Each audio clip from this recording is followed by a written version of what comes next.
Bienvenue dans cette capsule où tu vas découvrir d'une façon très simple la structure interne du globe terrestre. Je suis Ghislain Defoe. À tout à l'heure.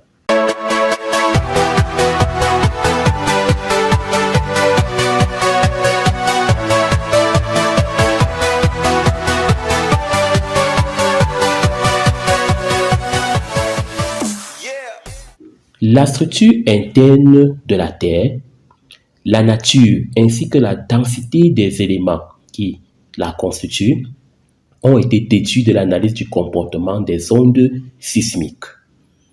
Globalement, il s'agit de 3 couches disposées de manière concentrée. La croûte ou écorce terrestre, le manteau et le noyau. Naturellement, je vais commencer par la croûte. On distingue une croûte continentale. Je schématise la croûte continentale. Elle est plus épaisse à cause de sa faible densité comparée aux autres couches, soit 2,7 à 3.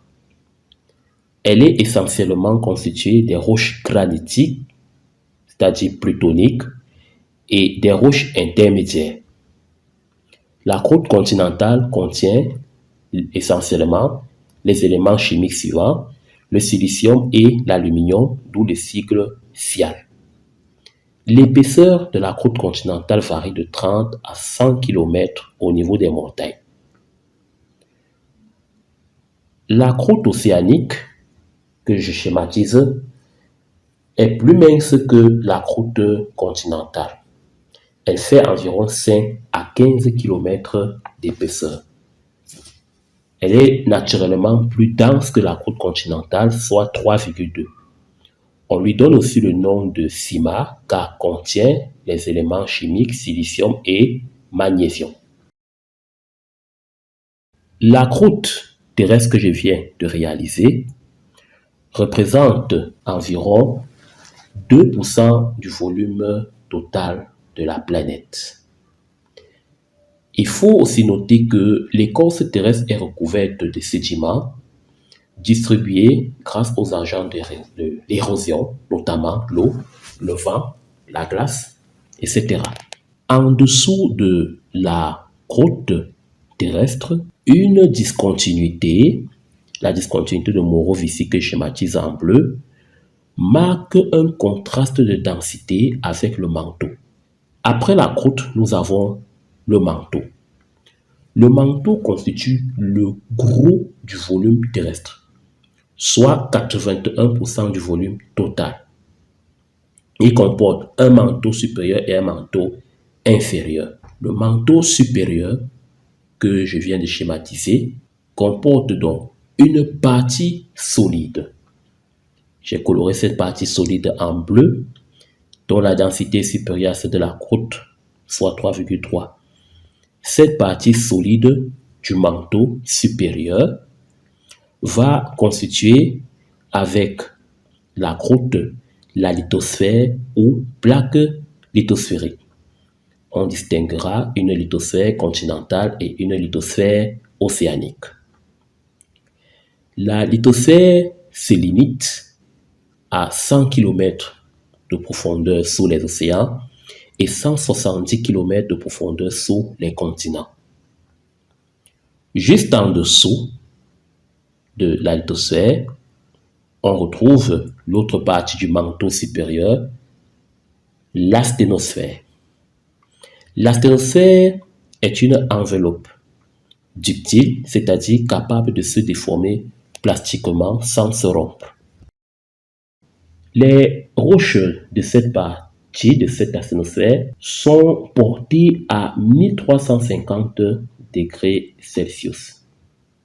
L'asténosphère s'étend de la lithosphère au manteau inférieur. Comme je disais tout à l'heure, l'asténosphère est une partie du manteau supérieur. La partie supérieure de l'asténosphère va constituer ce qu'on appelle la zone de faible vitesse de propagation. Cette zone aussi est appelée LVZ, de l'anglais Lower Velocity Zone. La limite inférieure de l'asténosphère se situe à 600 voire 700 km de profondeur au niveau de la zone intermédiaire qui la sépare du manteau inférieur. Après le manteau supérieur, je vais schématiser le manteau inférieur. Le manteau inférieur est plus solide et va faire environ 2200 km d'épaisseur et est plus dense que le manteau supérieur, soit 5,5. Sa limite inférieure se situe à environ 2900 km de profondeur où se trouve une autre discontinuité, celle dite de Gutenberg. La discontinuité de Gutenberg marque un contraste de densité entre le manteau inférieur et le noyau. Considérant globalement le manteau, qui représente 81% du volume terrestre, les roches principales sont essentiellement les péridotites, dont les principaux minéraux sont les olivines et les pyroxènes. Après le manteau, nous avons le noyau.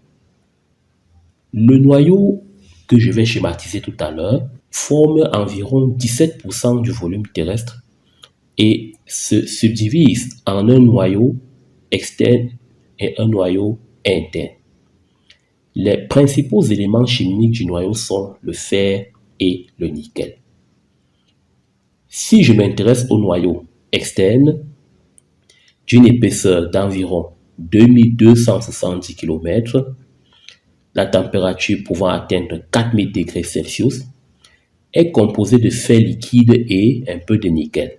Quant au noyau interne, c'est une balle géante de fer et de nickel en rotation au centre du noyau externe.